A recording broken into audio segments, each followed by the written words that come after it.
Glad you could join us today on Earthfile. Welcome to the program. I'm Olokemeji.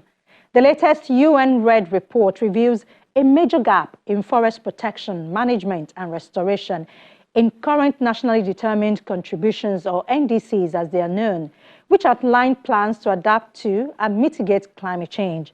Analyzed by climate experts at United Nations Environment Programme, the report shows that current NDC pledges submitted between 2017 and 2023 do not meet the global ambition to halt and reverse deforestation by 2030. Forests play a key role in achieving the Paris Agreement on climate change, as they have the potential to contribute 1/3 of the emissions reductions required to close the 2030 mitigation gap. The report comes days after the celebration of the World Environment Day with the theme, Our Land, Our Future, via #Generation Restoration. Land degradation, drought, and deforestation have long been major issues here in Nigeria, which has experienced continuous deforestation over the previous decade. On today's program, and in partnership with Wild Africa Fund, we look at one of the reforestation efforts in southwest Nigeria. Just stay with us.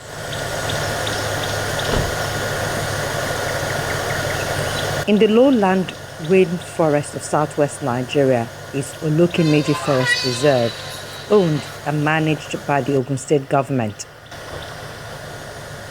It occupies a total land area of 58.88 square kilometers. That is almost 6,000 hectares between Abeokuta, the Ogun State capital, and Ibadan, the Oyo State capital. It derives its name from the two hills right in the middle of it. Olokemeji means the possessor of two hills. Olokemeji is one of the largest forest reserves in Nigeria, but a large portion of it has been highly degraded due to farming activities. The government reserved the forest area mainly to generate income through timber concession and the harvesting of non-timber forest products. However, residents' unsustainable exploitation of forest resources to meet their daily needs for food and income has led to the rapid degradation of the forest reserve. UN carried out a survey, and they dictated that there are some areas in the southwest that they are water stressed. Some of those areas falls along the Lagos-Ogun axis, and so from findings they realized that the water in this area, the watershed in this area is exposed due to deforestation. So there is no much of water shed protection for the water, which is the Ogun River. And you know, Ogun River is part of the Ogun-Osun River Basin project. And this later prompted a 10-year partnership between the International Institute of Tropical Agriculture, Nigeria Breweries, and the Ogun State government. The aim of this partnership is to restore 600 hectares of the Olokemeji Forest Reserve. And it's not just about planting. We have about three phases of the project, three components of the project. We have the environmental education, we have the alternative source of livelihood, and we have the tree planting aspect too. So the tree planting, we started 2021, and now we are also planting. And so about the alternative source of livelihood, we are training 25 households on beekeeping. We are training 25 households on vegetable gardening, and we're also training 25 households on raising of herbal plants. And with another support from the Terra Fund, IITA hopes to restore about 918 hectares of the Olokemeji Forest Reserve in total. We first did a kind of preliminary survey. After the preliminary survey, we discovered that some trees are actually here originally. So we take note of those trees, and the same trees, they are the one we are putting back on this land. What are the trees? How many species of them? Presently, we have over 80 different species native to this area. Few of them were being introduced. So, you know, from our experience, we discovered that some trees are supposed to be here, but we couldn't find them here. So for the past 3 years now, for the past 2 years, so we discovered that they are doing fine. Some of those trees are actually doing fine. We have the Neobodia laevis, that is Latin, is the boundary tree. Some people call it a convocation tree. So if you want to make a king, the leaf they use on the edge of on the cap, so that is the tree. The leaf they use to crown the king. To crown the king. So that is the tree. That is the one I call the Neobodia laevis. Yoruba call it akoko. Okay. That is the native name. So it's here, and we are bringing it back. We are expanding them. So some of them, the Neobodia is more like a pioneer species. So they are here originally. So, and they can't just disappear like that. So that is why it's part of those trees that we are introducing again. And also the Aki apple, which we call Ishin in Yoruba, Blagia sapida. So it's a fruit tree. So you can, there's an hari on the fruit. So that hari is just like a substitute to margarine. You can use it to heat bread. Like locally, people use it to heat bread. Some people make oil from it. So that is, and the locust bean tree is also one of them that we are planting here. The hunter's knot is one of them. The hunter's knot is just like a kind of tree that attracts bees. So, you know, some of our farmers are also into apiary. We've trained them on that. So we are doing everything in line that, okay, for some sort of alternative livelihood, maybe in the next 5 years, in the next 7 years, so somebody can come around, especially women and children.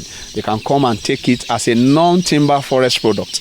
They will come down here and collect them. They can sell and make some income for themselves. You know, within few years, maybe in the next 5 years, they will not be able to farm again as usual. So the business will change.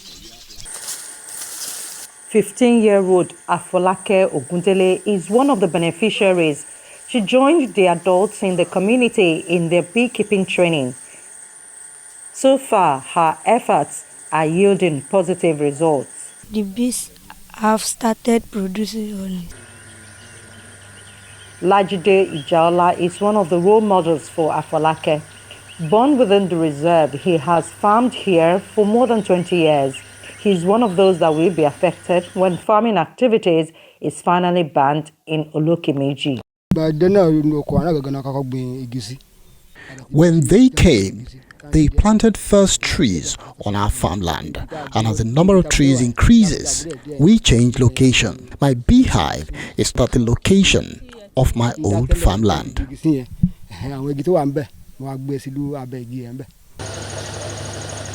Olokemeji mirrors the state of the forest reserves across the country. Data from the Global Forest Watch shows that with 104 kilohectares tree cover loss between 2001 and 2023, Ogun State is one of the top 5 states responsible for 55% of all losses in Nigeria. Edo leads with 321 kilohectares, followed by Taraba, which has 143 kilohectares. Cross River lost 134 kilohectares between the period, while Ondo State lost 130 kilohectares. Despite the ecological services they provide, poor supervision, monitoring and surveillance, as well as obsolete laws and policies for their management, has seen large forest cover depleted over the years, especially due to logging and poor farming practices. Nigeria lost 178 kilohectares of humid primary forest between 2002 and 2023, making up 14% of its total tree cover loss in the same time period. Total area of humid primary forest in Nigeria decreased by 9.4% in this time period. The total landmass of any country recommended to be covered by forest is 25%. Today, Nigeria is down to about 4%. Between 2001 to 2023, Nigeria lost 1.33 megahectares of tree cover, equivalent to a 13% decrease in tree cover since 2000, and 724 metric tons of carbon dioxide emissions equivalent, while it has been found out that between 2001 and 2023, 9.3% of tree cover loss occurred in areas while the dominant drivers of loss resulted in deforestation. In 2010, Nigeria had 10.6 megahectares of natural forest, extending over 12% of its land area. In 2023, it lost 81.2 kilohectares of natural forest, equivalent to 54.6 metric tons of carbon dioxide emissions. We are targeting the farmers and people within the community so that they have farms on the forest.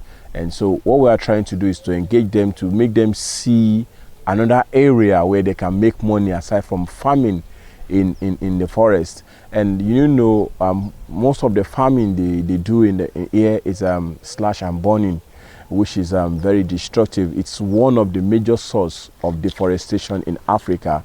And so in order to reduce that, we are taking some of them over, train them, and some of them that we have trained on beekeeping, they already have their hives colonized with honey, with bee. And so in the next few years, they can now upscale. We give them 4 hives, then they can upscale when they start earning money from the initial setup which we have given them, because it's not just training people alone, we are also empowering them. The 2 restoration projects in Olokemeji are expected to restore lost flora and fauna, curb soil erosions, and promote sustainable development. In Nigeria or in Africa, it's very common for reforestation projects to actually use invasive non-native tree species to do reforestation program. Actually, you are planting, but then what you are planting are actually exerting negative impact on the environment, because some of these non-native trees have been shown to have invasive properties that affect the native biodiversity. So what we do here is to plant Nigerian trees for Nigerian environment, for Nigerian people, so which is very important. So the biodiversity, the trees, the insects, the animals, they are used to each other, not the ones brought from other areas. So the ones that are native, that have been cut down or that have been lost, are the ones we are reintroducing. So to actually monitor the impact of what we are doing, because it's one thing for you to actually work, it's quite another thing for it to show impact. And now we have additional funding from a donor to actually, okay, you guys are planting trees, native trees, about 1,000 hectares of land, but how can you actually monitor the impact of this project? How can you associate it with biodiversity? And bears are a typical example you could see, like the one that is calling the pied hornbill. So because the forest reserve was highly degraded, you don't have some species there, because these species depend on typical forest, thick forest. If you don't have the thick forest, then you don't have the birds there. So because when we took over, the forest is highly degraded, there are some birds, we call them generalist birds. They really don't care, they don't mind, even if the environment is degraded, you find them there. So scientists know that if you see a lot of generalist birds in a particular area, then you know that that place is degraded. And that black one that you see around abattoirs? Abattoirs. You know that this is an urban environment, this is a degraded environment. So if you monitor that across the year, the baseline data of where you have generalists, then you have the plants growing, then you have some influx of some typical forest species into that area, you keep monitoring, then you find changes in the community assemblage of the birds. Then you could say that this forest was highly degraded. We had generalists, about 10 generalist species, and now because of our conservation actions, you are now having more specialist species. Then you could say that the impact of that project is reviewed by this particular trend in terms of biodiversity. The United Nations Convention to Combat Desertification says up to 40% of the world's land is degraded, directly harming half of the global population, the majority of whom live in developing countries. Land degradation, droughts, and desertification have long been major issues in Nigeria, which has experienced continuous deforestation over the previous decade. A report says that if no quick action is taken to stem the rate of forest loss in the country, a further 25% of the country's surviving forest will vanish by 2060. transforming a large portion of the country into degraded and desolate land. One of the writers of the Nigeria's Climate Change Act, Professor Olokemeji Okereke, says it is impossible to imagine Nigeria's path to decarbonization without imagining it being fully lined with trees. So there is a critical need to address deforestation, transform agricultural practices, and harness nature-based solutions like afforestation and reforestation if Nigeria were serious about reaching net zero by 2060, a commitment the Nigerian government made at COP26 in Glasgow, United Kingdom. Climate change action involves winners and losers, and this is not often well understood by commentators. For every action, there may be people who will lose and people who will benefit. The transition, for example, away from fossil fuel to green energy could result in some people that have had power in the fossil fuel industry losing power and new emergent incumbents having power. Some nations are still struggling to understand the way in which they can act on climate change and still keep a competitive edge. And this is the challenge that we face in making more rapid progress. And so what we need to do is continue to argue to show how we can combine climate action and the pursuit of, the good life, development, economic growth, but also to argue that, growth is not everything, profit is not everything. And sometimes we need to put, Mother Earth, humanity, morality, justice, equity first. And it is working, but it's not working as fast. So we need to continue to press the argument and double down the diplomacy and hope that we can get more traction and more progress. In 2015, the Ogun State government, in partnership with the Nigerian Sovereign Investment Authority and Lafarge Africa PLC, was proud to announce the signing of a memorandum of understanding for the joint development of Ogun State Forest Landscape Restoration Project. A year later, in Olokemeji, the government flagged off 50 hectares of tree planting program to effectively address deforestation and the abuse of forest reserves in the state as a result of illegal tree felling and land clearing for agricultural purposes. Unfortunately, this yielded very little or no impact. It's one thing to plant trees. It's quite another to follow up. Anybody can plant trees and you can plant anything, but then that is not really the key action, because at the early stage, if you plant the trees, they need maintenance, you need follow-up, and that's why our donors have been patient enough to give us a longer period, which is win-win, because it's fine if you want to give up funding to plant the trees 1-2 years, we will plant it, but then we try to advise based on our expertise that planting is not enough. You have to follow up, you have to do beating up because probably after planting in the fields, in the forest, you have maybe between 80% and between 70 and 90% survival rate.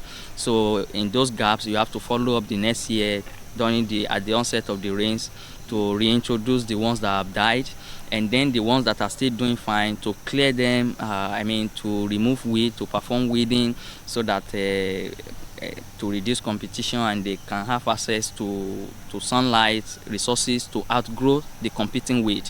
So I think conservation projects should do that from planting to where you think you can at least leave the forest a little bit. At least it should be 5 years.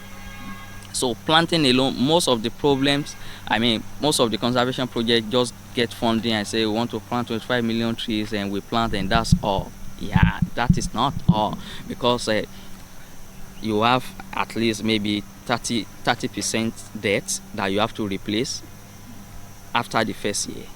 Then even in previous years, you still have to follow up. If not, you lose more young trees that you have planted. So because of competing weed, because of environmental conditions, you have to remove, you have to clear, and you have to help them to grow. So once they grow to maybe at least 2-3 meters, they are able to outcompete the weeds. Then you can say, okay, you can leave the forest to help itself. Since 2021, the IITA started the latest reforestation drive in Olokemeji, and the team believes that business as usual efforts will not reverse the degradation. The team says the choice of tree species is crucial to the success of reforestation programs. In terms of what is happening at Olokemeji, slash and burn, what we could do to, it's very challenging. This is something that makes me sad, because when you are putting so much effort and people are actually destroying it, and then where we are actually planting is a gazetted forest reserve, where people should not plant, and the government says maybe they do some sort of agroforestry, but this is not sustainable. We know that this is not sustainable. And then, to make it all encompassing, instead of actually saying people do this, get out of this, and we try to ameliorate the situation so that it will be win-win for everybody. We educate them that this is a gazetted, this is a public property. You are not supposed to farm here.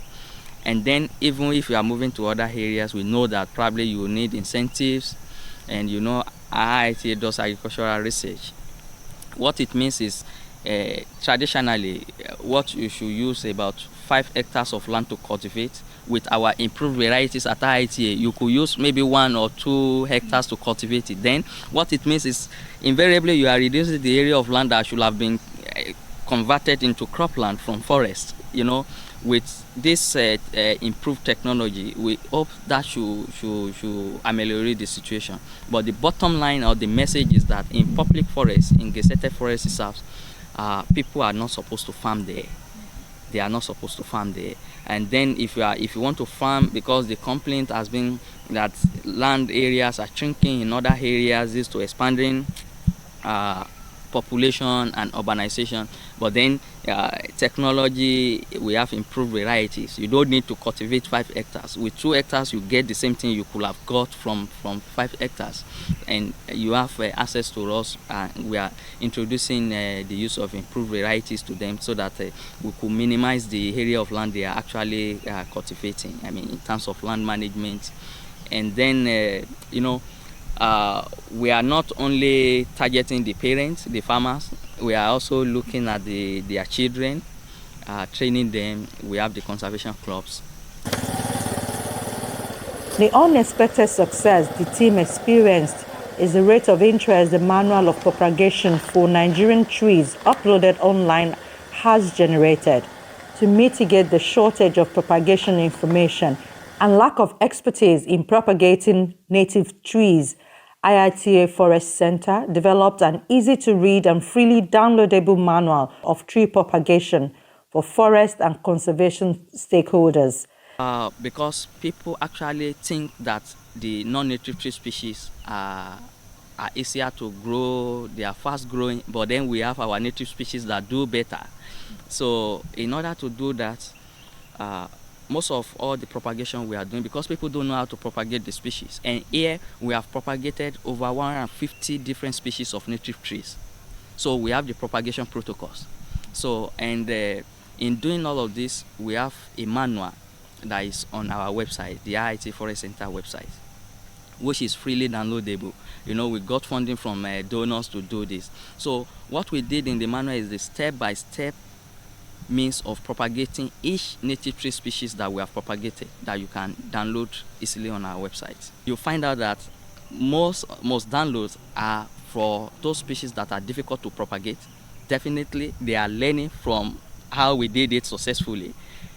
Again, we found out that the species that are being downloaded more are fruit trees that people could plant not only in forest areas, but then in their gardens, like agbalumo. this is the message I want to put across, to conservation colleagues, that it's one thing for us to actually implement some of these conservation projects, but then we should think again and try to assess the impact of what we are doing. Like I've given 2 examples. Now the first one was, using birds to actually monitor the impact of our conservation project. That is in terms of biodiversity. But then about the social, the environmental aspects, like our manual of propagation, where are they downloading it? Who are the people downloading it? What are they using it for? This is impact.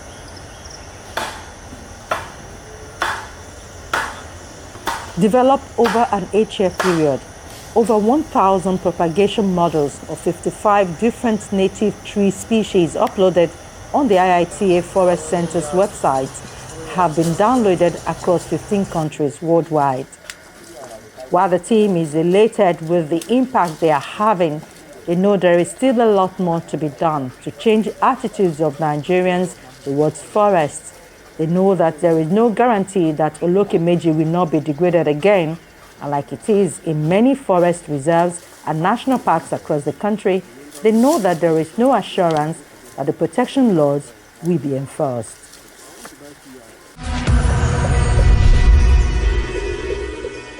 That's our show for the week. Thank you for watching our inbox. Earthfile at channelstv.com is always available for all your comments and questions. From me, Ayola Kasim, and the Earthfile crew here in Lagos, it's bye for now.